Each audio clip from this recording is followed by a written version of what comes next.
Hi, hello, assalamualaikum everyone. Welcome to my video. Thank you so much for watching. Terima kasih kerana menonton video ini.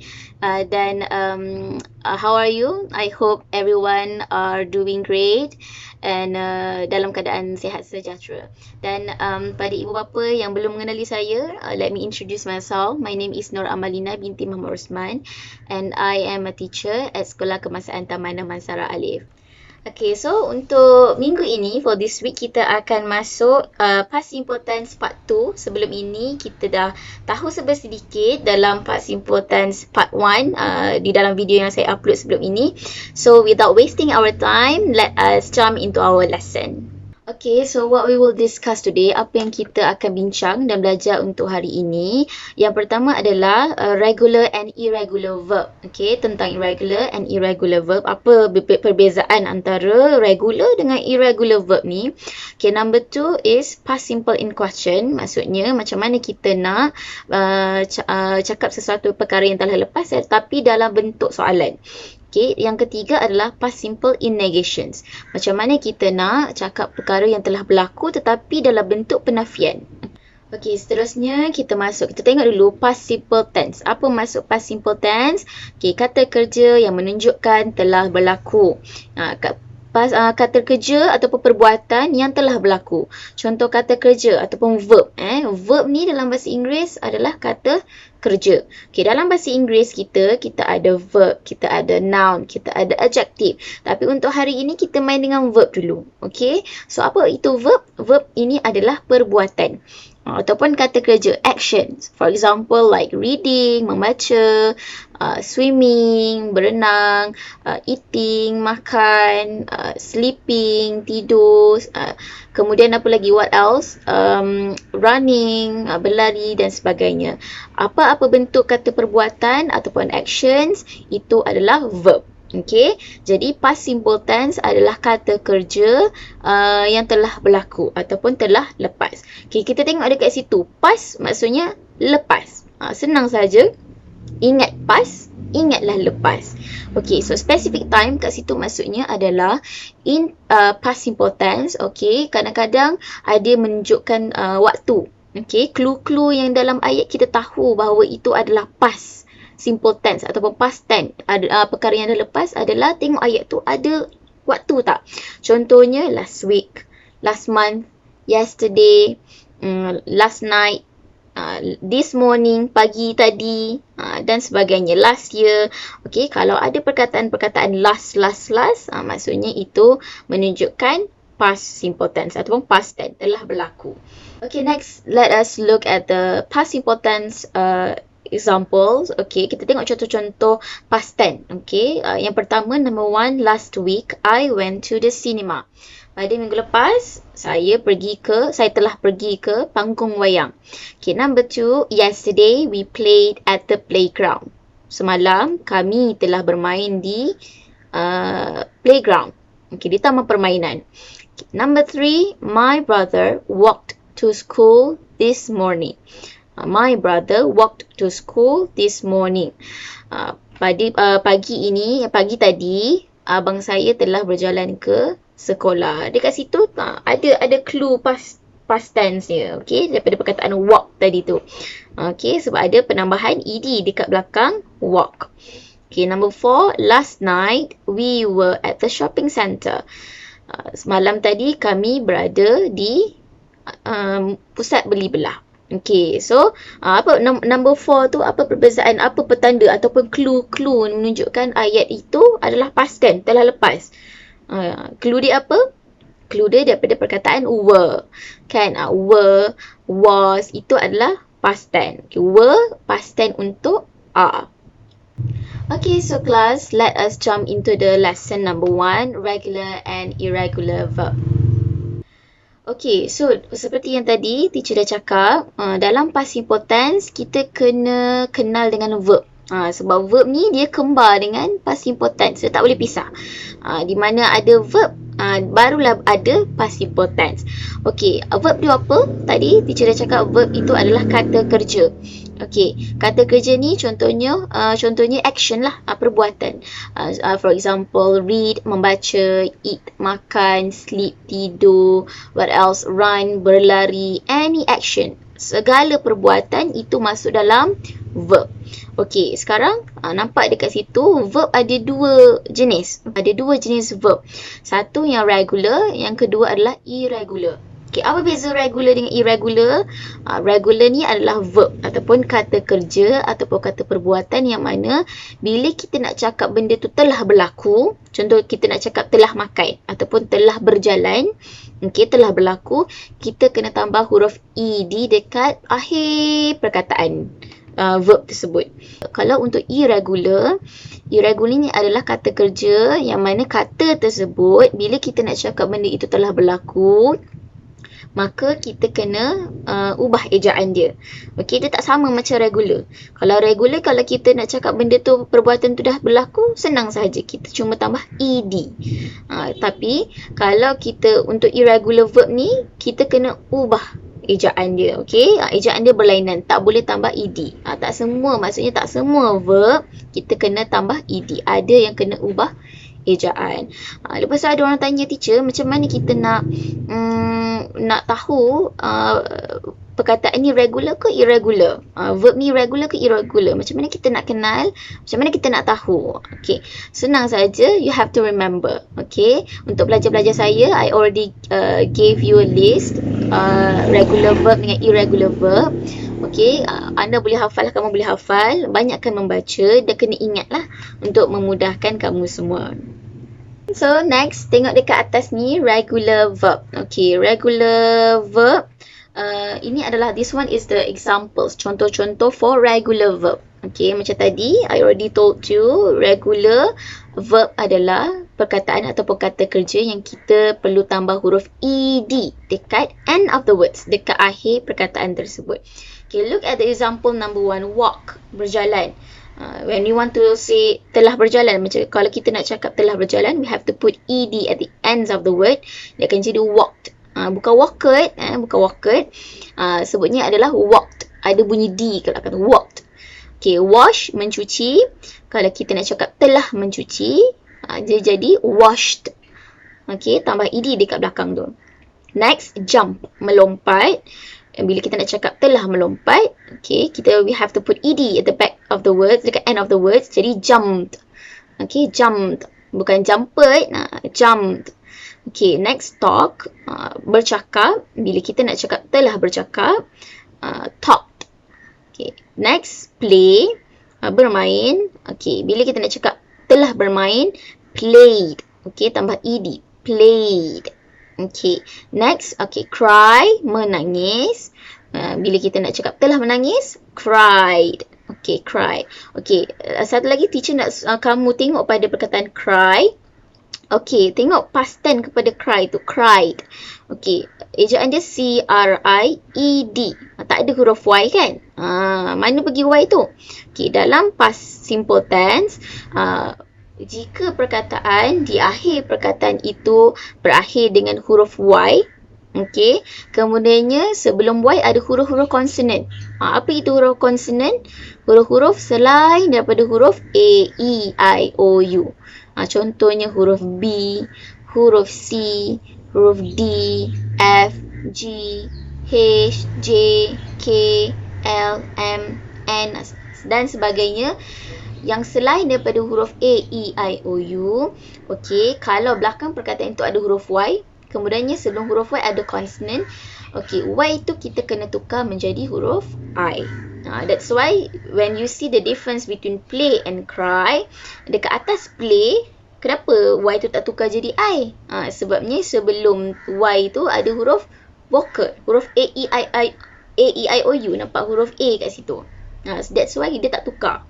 Tapi kalau sebelum huruf Y tu dia ada huruf konsonan, macam tadilah yang teacher beritahu, huruf B, huruf C, D, F, G, H, J, K, L, M, N, P, Q, R, S, T, V, W, X, YZ.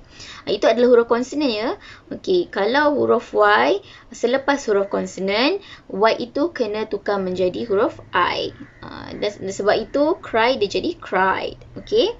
So, dapat ya. Next, stop. Okey, stop. Dia akan jadi stopped. Tambah double P. Kalau P, kita kena tambah double P lah. Stop. Tambah ED dan double, ada 2 P dekat situ. Skip. Okey, dia akan jadi skip. Skip. Leave. Dia akan jadi lift. Okey, semua perkataan, all these words are contain ED. Ada mengandungi ED at the ends of the words. Ada dekat belakang perkataan tersebut. Okay. For irregular verb. Untuk irregular verb, tadi teacher kata, what is irregular verb? Irregular verb ni adalah kata kerja yang mana bila kita nak jadikan past tense, bila kita nak cakap dia telah berlaku, kita kena tukar ejaan dia. Tak boleh letak ED. Okay, dia ejaan dia lain daripada yang lain. Dia special sikit lah. Okay, look at the examples. Number 1, go. Pergi. Okay, lain ejaan dia kan. Okay, go, pergi. Tapi kalau kita nak cakap telah pergi, kita akan tukar dia jadi went. Went. Kena hafal lah. Okay, eat, makan. Bila kita nak cakap telah makan, dia akan jadi ate. Ejaan dia lain. Ate. Okay, next, buy, beli. Bila kita nak cakap telah beli, kita akan tukar dia jadi bought. Okay, bought. Seterusnya, fly, terbang. When we want to change into past simple tense, nak tukar jadi telah terbang, dia akan jadi flew. Okay. Next, do, buat. Okay, buat sesuatu. I do something. Okay, saya buat sesuatu. Do, telah buat. Okay, kita akan tukar jadi did. Okay. Next, come. Okay, datang. Untuk past tense, bila kita nak cakap telah datang, came. Okay, kemudiannya drink, minum. Kalau kita nak cakap telah minum, drank. Okay, fall, jatuh. Bila kita nak cakap telah jatuh, kita akan sebut dia fell. Dan terakhir sekali adalah swim, berenang. Bila kita nak cakap telah berenang, maknanya kita akan panggil dia, tukarkan dia kepada swam. Okay, so let us jump into lesson number 2, past simple in question. Okay, past simple in questions. Ini dipakai untuk semualah. Tak kisahlah regular or irregular verb. Kita boleh pakai untuk semua verb. Okay, past simple in question. Macam mana kita nak tanya soalan tetapi perbuatan itu telah berlaku. Okay, kita tengok did. Tadi kita dah tahu kan irregular verb. Untuk do, buat. Okay, kalau kita nak tukarkan pada past tense ataupun telah berlaku, kita akan tukar dia jadi did. Tengok yang warna hijau tu, did. Kemudiannya, kita akan tambah dengan verb. Verb ni adalah kata kerja. Okay, look at the example number 1. Tengok contoh yang pertama, nombor 1. Did she talk to him this morning? Adakah dia bercakap dengan dia pagi tadi? Kita kena mulakan dengan did. Okay, bila kita nak tanya sesuatu yang telah berlaku, perbuatan itu telah terjadi, kita kena mulakan dengan perkataan did. Jangan do, tapi kita tukar kepada did. Okay, number 2, did you drink your water last night? Adakah kamu telah minum air kamu semalam? Okay, tengok pada perkataan yang digariskan. Drink. Okay, talk, drink, work, walk. Semua verb dekat situ adalah verb regular. Satu, drank adalah irregular. Okay, verb-verb dekat situ, kalau kamu perasan, dekat situ tak ada tambah ed dan tak ada ejaan yang berlainan. Dia adalah verb yang original lah. Betul tak? Okay, kenapa? Okay, kat sini peraturannya adalah bila kamu nak tanya sesuatu, you have to put did dulu. Okay, did she talk? Did you drink? Tapi untuk verb yang kamu nak tanya, perbuatan yang kamu nak tanya itu, walaupun dia telah berlaku, tapi kamu kena kekalkan dengan verb yang original. Okay, tanpa perlu tambah ed dan tanpa tukar ejaan dia. Okay, tengok contoh itulah. Okay, tengok contoh number 3. Did they work on the farm last year? Adakah mereka bekerja di ladang tahun lepas? Okay, work dekat situ adalah verb original. Kata kerja yang original tanpa ada penambahan ed dekat belakang perkataan ataupun ubahan ejaan. Okay, number 4. Did they walk to school yesterday? Adakah mereka berjalan kaki ke sekolah semalam? Itu adalah contoh-contoh past simple in question dalam bentuk soalan. Okay, next we jump into lesson number 3, past simple in negations. Apa maksud past simple in negations?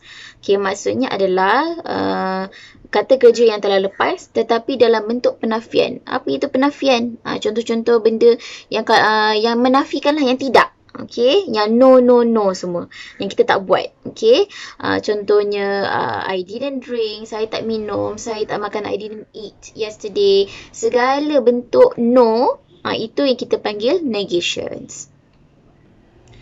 Okay, past simple and negations pun kita boleh guna pakai untuk semua jenis verb, regular ataupun irregular verb. Semua jenis verb kita pakai. Okay, contohnya kita tengok yang warna hijau tu, didn't. Okay, didn't ni daripada gabungan apa? Daripada gabungan did dengan not. Okay, sebab tu diringkaskan, digabungkan dia menjadi didn't. Okay, didn't ni untuk yang telah lepas lah. Jangan do pula tambah dengan not jadi don't. Itu don't. Yang ni kalau kita nak cakap benda tu dah lepas, okay, kita tak buat benda tu semalam, kita kena gunakan didn't. Okay, kemudiannya kita akan tambah verb. Verb ni kata kerja.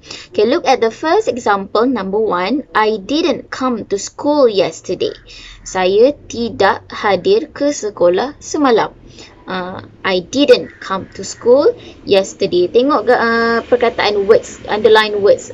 Perkataan yang digariskan itu semua pakai original verbs. Tanpa ada penambahan ed, tanpa ada penukaran ejaan. Okay, walaupun benda tu dah lepas. Sebab kita tak buat. That's why kita tak tukar come tu jadi came. Okay, kita letak come sebab kita tak buat. Okay, number 2, he didn't go to the cinema last night. He didn't go to the cinema last night. Dia tidak pergi ke panggung wayang malam tadi. Number 3, they didn't listen to the radio yesterday. Mereka tidak mendengar radio semalam. Number 4, Sarah didn't eat her breakfast this morning. Sarah tidak makan sarapannya pagi ini. Kita tak cakap Sarah didn't eat her breakfast. Tapi kita sebut Sarah didn't eat her breakfast. Okay, so right now it's time to practice what we already learned. Sekarang untuk masa untuk kita berlatih apa yang kita telah belajar. So sekarang I will ask you a questions, okay, and you try to read the sentence. Cuba bacakan jawapan selepas saya tanyakan pertanyaan di atas, boleh? Okay, we do it together, okay? Okay, let's start now. Okay, number 1.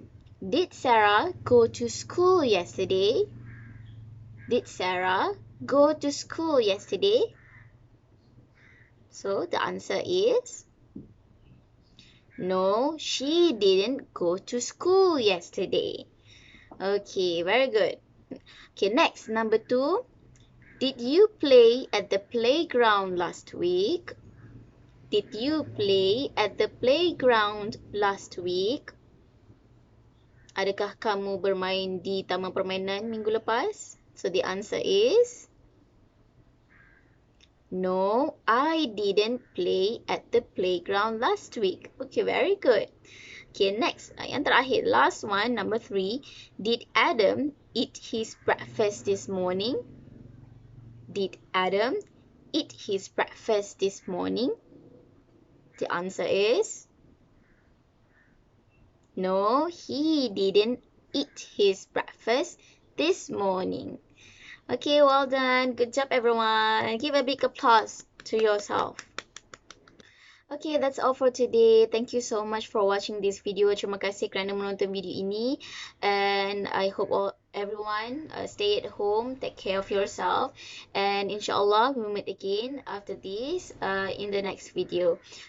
Stay tuned in this channel. Thank you so much for watching. And Assalamualaikum warahmatullahi wabarakatuh. Goodbye.